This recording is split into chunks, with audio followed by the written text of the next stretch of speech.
你知道吗？在90年代有这样一群人，他们被称为赤脚医生。今天分享一个赤脚医生老罗上门看病然后得保的故事。故事稍长，请耐心收看。这个故事还是关于赤脚医生罗大夫的。那一年，他到吉林漫江镇收药材。吉林省长自山地区盛产各类珍稀的中草药，罗大夫每年都会去采购一次。单说这一年，罗大夫到相熟的卖家手里接了批货，因为时间还早，就想在这街上逛一逛。因为每次来都是来去匆匆，从没有好好的领略一下这里的风土人情。这次时间充裕，老罗也就想到处转一下。罗大夫漫无目的的闲逛着，正拐到一条小街上时，远远的就看到一个老妇人从一家药铺里被推搡了出来。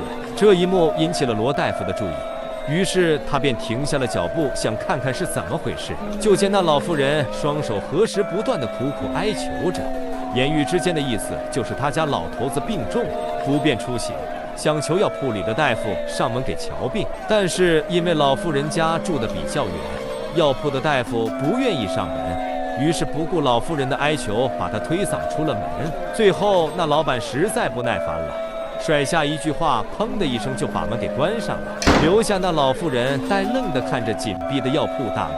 过了一会，她反应了过来，眼见求医无门，眼泪顿时就落了下来。她用衣襟一边擦着眼泪，一边转身要离去。罗大夫是个热心肠，最看不得这样的事，就忙着迎上前去询问老妇人到底发生了什么事。不问还好，一问老太太的眼里又蓄满了泪水。她抬头看了看眼前这个面生的人，叹了口气，说起了自己的伤心事。原来这个老妇人无儿无女，家里就她和老伴相依为命。如今老伴病重无法行走了，她出来求医，可没成想药铺一是嫌弃她付不起诊金，二是嫌路途太远，好几家药铺都回绝了她。罗大夫最瞧不上这种没有医德、见人下菜碟的大夫，他自己都是走街串巷的给人看病，从不嫌弃路途远，有时就是病人没钱，他也会救治的。听了老太太遭遇，罗大夫决定去给他老伴上门瞧病。罗大夫表明了身份，说愿意上门给他老伴看病，顿时把老太太惊喜坏了。一上午到处碰壁，没想到还是遇到了好心人。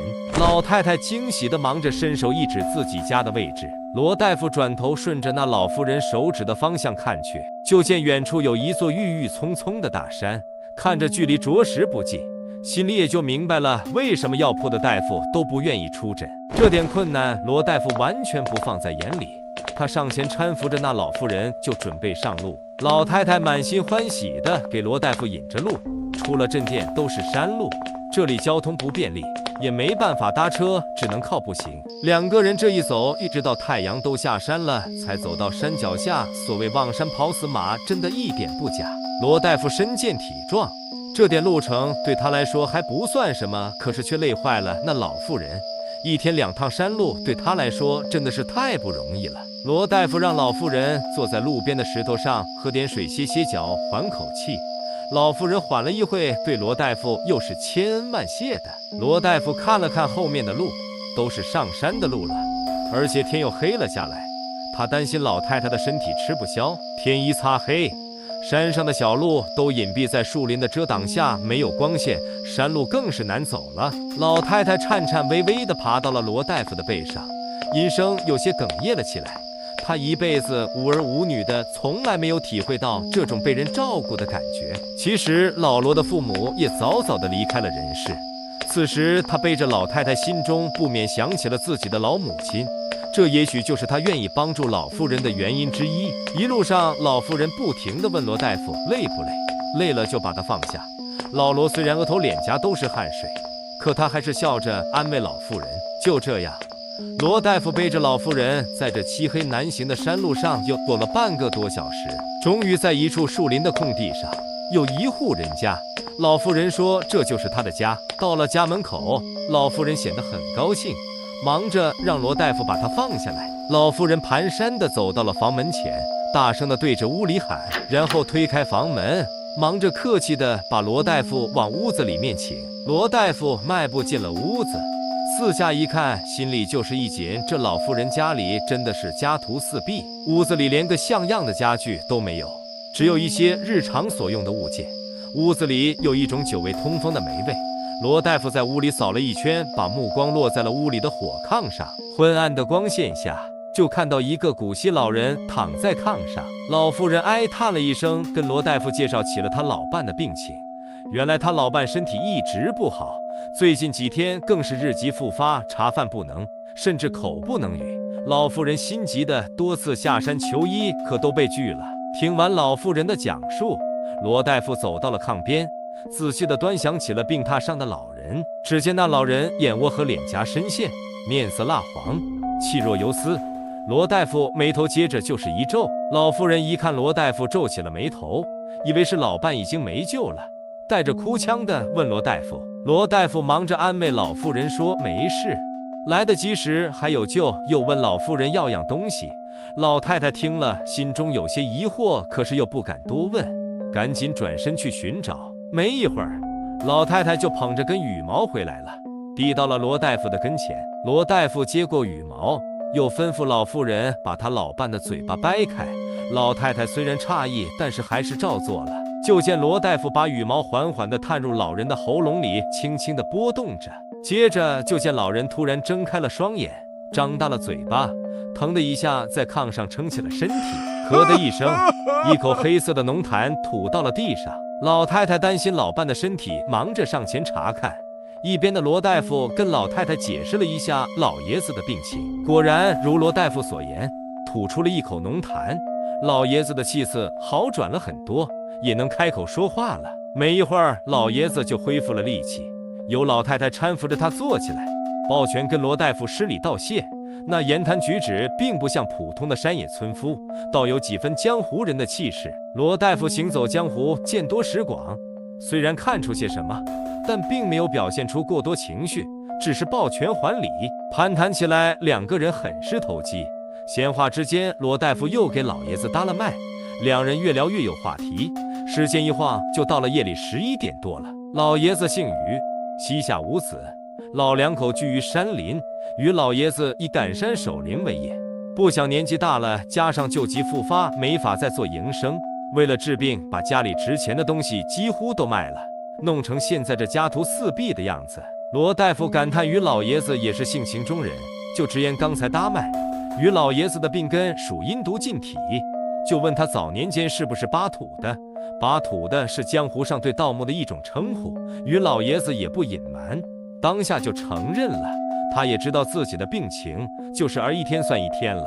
于老爷子感谢罗大夫的救治情分，感叹如今的世道，像罗大夫这样守着一颗纯净的心，高尚的医德救人的医生不多了。他要送罗大夫翁财富。说罢，于老爷子抬起手往窗外一指，罗大夫不明所以，只能顺着于老爷子所指的方向把头扭向窗户。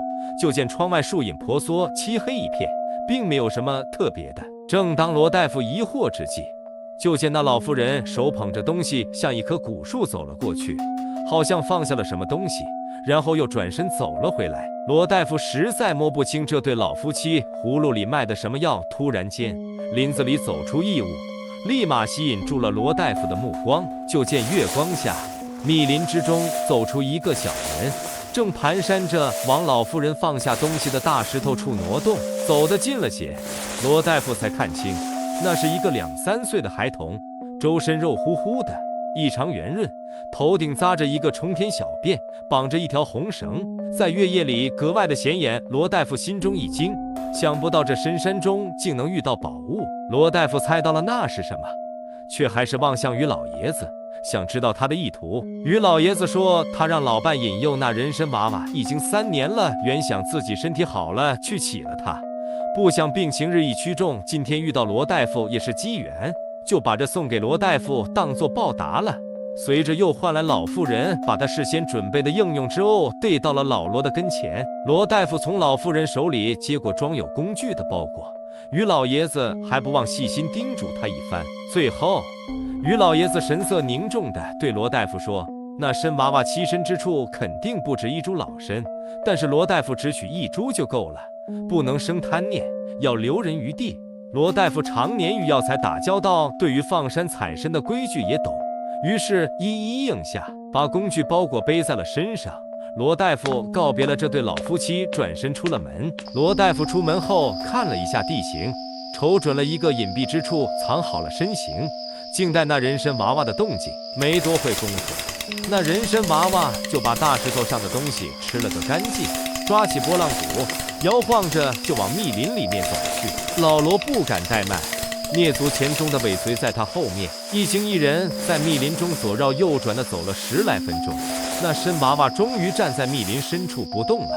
老罗心想，这里8成就是他的栖身之地了。果不其然，那参娃娃站在原地不动，竟然一点点地隐没到了土里。一直等到那参娃娃完全隐没到了土里，罗大夫见时机成熟，快步从大树后走了出来。等来到那参娃娃隐身之处，罗大夫不由得喜出望外，眼前的一束人参都是5品叶以上的，甚至有几株7品叶的。就连罗大夫这种见多识广的人，也是难掩心中的喜悦之情。罗大夫找了一块大石头，打开了于老爷子给他准备的工具，在其中拿起了一卷红绳。罗大夫用红绳把那几株人参圈了起来，这是采参人多用的一种手段，说是怕人参跑了，其实就是一种标记。因为天黑，视野受限，贪黑挖参恐怕会伤了根须。罗大夫圈好了人参，找了一棵大树，盘腿静坐，等待天亮了好起身。第二天一早，天已大亮，罗大夫取出3支香，插在了一块大石头前面。这也是采参人的规矩，是感谢山神爷赐宝。